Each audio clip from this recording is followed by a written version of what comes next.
Hi students, welcome to Anu educational channel. 4ನೇ ತರಗತಿ ಗಣಿತ ಅಧ್ಯಾಯ 7 ವೃತ್ತಗಳು. ಈ ವಿಡಿಯೋದಲ್ಲಿ ನಾವು ವೃತ್ತಗಳು ಪಾಠದ ಎಲ್ಲ ಲೆಕ್ಕಗಳನ್ನು ಬಿಡಿಸೋಣ.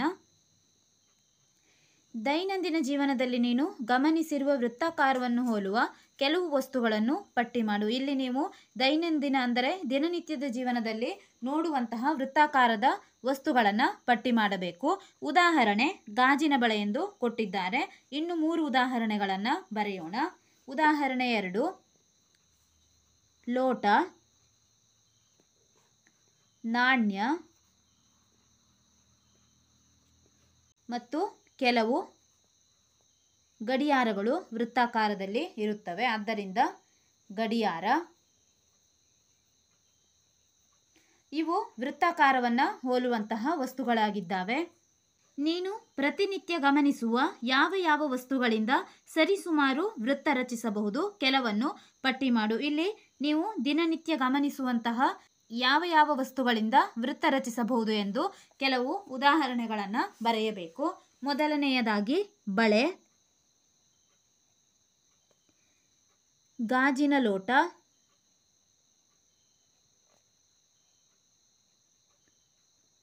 ನಾಣ್ಯ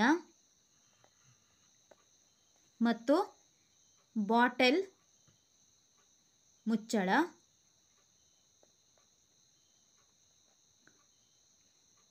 ಇವೆಲ್ಲವೂ ವೃತ್ತಾಕಾರವನ್ನು ಹೊಂದುವಂತಹ ವಸ್ತುಗಳಾಗಿದ್ದಾವೆ. ನೀನು ಪಟ್ಟಿ ಮಾಡಿರುವ ವಸ್ತುಗಳಿಂದ ಮುಂದೆ ನೀಡಿರುವ ಖಾಲಿ ಜಾಗದಲ್ಲಿ ವೃತ್ತ ರಚಿಸು. ಈಗ ಇಲ್ಲಿ ನಾವು ಬರೆದಿರುವಂತಹ 4 ಉದಾಹರಣೆಗಳಿಂದ ಇಲ್ಲಿ ವೃತ್ತವನ್ನು ರಚಿಸೋಣ. ಮೊದಲನೆಯದಾಗಿ ಬಳೆಯಿಂದ ಈಗ ನಾವು ವೃತ್ತವನ್ನು ರಚಿಸೋಣ.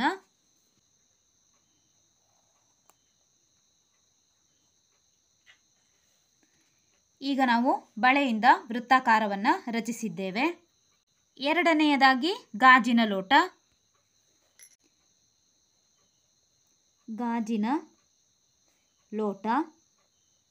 ಈಗ ನಾವು ಗಾಜಿನ ಲೋಟದಿಂದ ಒಂದು ವೃತ್ತವನ್ನು ರಚಿಸೋಣ.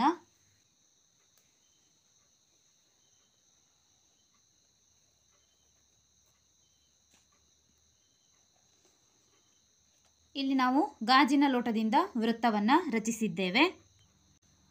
ಮೂರನೇ ಉದಾಹರಣೆ ನಾಣ್ಯ. ಈಗ ನಾವು ನಾಣ್ಯದಿಂದ ವೃತ್ತವನ್ನು ರಚಿಸೋಣ.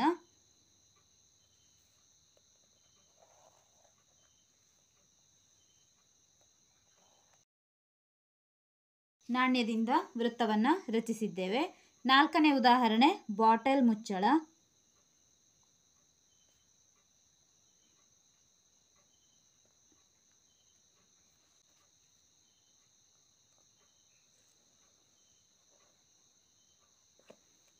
ಬಾಟಲ್ ಮುಚ್ಚಳದಿಂದ ವೃತ್ತವನ್ನು ರಚಿಸಿದ್ದೇವೆ. ಅಭ್ಯಾಸ 7.1 ಪ್ರಶ್ನೆ ನಂಬರ್ 1. ಮುಂದೆ ಕೊಟ್ಟಿರುವ ಎ ಬಿಂದುವನ್ನು ವೃತ್ತ ಕೇಂದ್ರವನ್ನಾಗಿರಿಸಿ ಒಂದು ವೃತ್ತ ರಚಿಸು. ಇಲ್ಲಿ ಅವರು ವೃತ್ತ ಕೇಂದ್ರವನ್ನು ಕೊಟ್ಟಿದ್ದಾರೆ. ಈ ವೃತ್ತ ಕೇಂದ್ರದಿಂದ ನಾವು ಯಾವುದೇ ಅಳತೆಯ ತ್ರಿಜ್ಯವನ್ನಿಟ್ಟು ಒಂದು ವೃತ್ತವನ್ನು ರಚಿಸೋಣ. ವೃತ್ತವನ್ನು ರಚಿಸಲು ಬೇಕಾಗುವಂತಹ ಉಪಕರಣ ಕೈವಾರವನ್ನು ತೆಗೆದುಕೊಂಡಿದ್ದೇವೆ. ಈಗ ಕೈವಾರದಲ್ಲಿ ಪೆನ್ಸಿಲನ್ನು ಸೇರಿಸೋಣ. ಈಗ ಇಲ್ಲಿ ಎ ಬಿಂದುವನ್ನು ಕೇಂದ್ರವನ್ನಾಗಿರಿಸಬೇಕು ಎಂದರೆ ತ್ರಿಜ್ಯದ ತುದಿಯನ್ನು ನಾವು ಈ ಕೇಂದ್ರದ ಮೇಲೆ ಇರಿಸಬೇಕು. ನಂತರ ಯಾವುದೇ ಅಳತೆಯ ತ್ರಿಜ್ಯವನ್ನಿಟ್ಟು ಒಂದು ವೃತ್ತವನ್ನು ರಚಿಸೋಣ.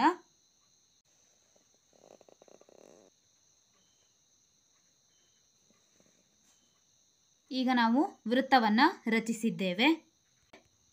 ಪ್ರಶ್ನೆ ನಂಬರ್ 2. ಮುಂದೆ ಕೊಟ್ಟಿರುವ ಸಿ ಮತ್ತು ಡಿ ಬಿಂದುವನ್ನು ಕೇಂದ್ರವನ್ನಾಗಿಟ್ಟುಕೊಂಡು ಒಂದಕ್ಕೊಂದು ಛೇದಿಸದಂತೆ ವೃತ್ತಗಳನ್ನು ರಚಿಸು. ಇಲ್ಲಿ ಸಿ ಬಿಂದು ಒಂದು ವೃತ್ತ ಕೇಂದ್ರ ಮತ್ತು ಡಿ ಬಿಂದು ಒಂದು ವೃತ್ತ ಕೇಂದ್ರ. ಸಿ ಯಲ್ಲಿ ಒಂದು, ಡಿ ಯಲ್ಲಿ ಒಂದು ನಾವು ಈಗ ವೃತ್ತವನ್ನು ರಚಿಸಬೇಕು. ಆದರೆ ಅವು ಒಂದಕ್ಕೊಂದು ಛೇದಿಸುವಂತಿಲ್ಲ. ಈಗ ನಾವು ಈ 2 ಬಿಂದುಗಳಲ್ಲಿ ಒಂದೊಂದು ವೃತ್ತವನ್ನು ರಚಿಸೋಣ.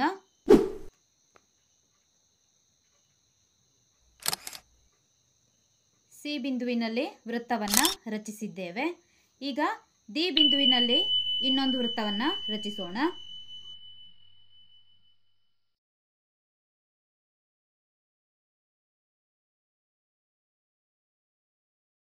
ಟಿ ಬಿಂದುವಿನಲ್ಲೂ ಕೂಡ ಒಂದು ವೃತ್ತವನ್ನು ರಚಿಸಿದ್ದೇವೆ.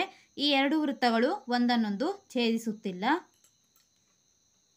ಪ್ರಶ್ನೆ ನಂಬರ್ 3, ಕೊಟ್ಟಿರುವ ಜಾಗದ ಮಿತಿಯೊಳಗೆ ಅತ್ಯಂತ ದೊಡ್ಡ ವೃತ್ತ ರಚಿಸು. ಇಲ್ಲಿ ಕೊಟ್ಟಿರುವಂತಹ ಚೌಕದಲ್ಲಿ ನಾವು ಒಂದು ದೊಡ್ಡ ವೃತ್ತವನ್ನು ರಚಿಸೋಣ.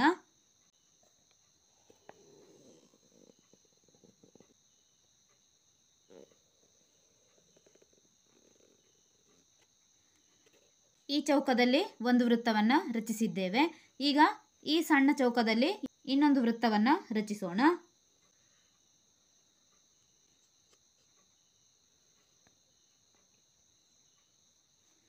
ಈ ಚೌಕದಲ್ಲೂ ಕೂಡ ವೃತ್ತವನ್ನು ರಚಿಸಿದ್ದೇವೆ. ವೃತ್ತದ ತ್ರಿಜ್ಯ ಒಂದು ವೃತ್ತ ರಚಿಸು. ಇಲ್ಲಿ ಅವರು ಒಂದು ವೃತ್ತದ ಚಿತ್ರವನ್ನು ಕೊಟ್ಟಿದ್ದಾರೆ. ವೃತ್ತದ ಮೇಲೆ ಚಿತ್ರದಲ್ಲಿ ತೋರಿಸಿರುವಂತೆ ABCD ಬಿಂದುಗಳನ್ನು ಗುರುತಿಸು. O ಇಂದ ABCDಯ ಬಿಂದುಗಳ ದೂರವನ್ನು ಅಳತೆ ಮಾಡು.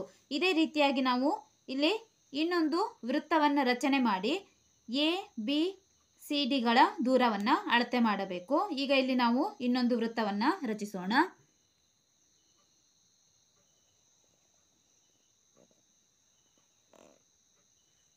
ಈಗ ಈ ವೃತ್ತದ ಮೇಲೆ ಈ ಚಿತ್ರದಲ್ಲಿ ಕೊಟ್ಟಿರುವಂತೆ ಬಿಂದುಗಳನ್ನು ಗುರುತಿಸೋಣ. ಮಧ್ಯಬಿಂದು O,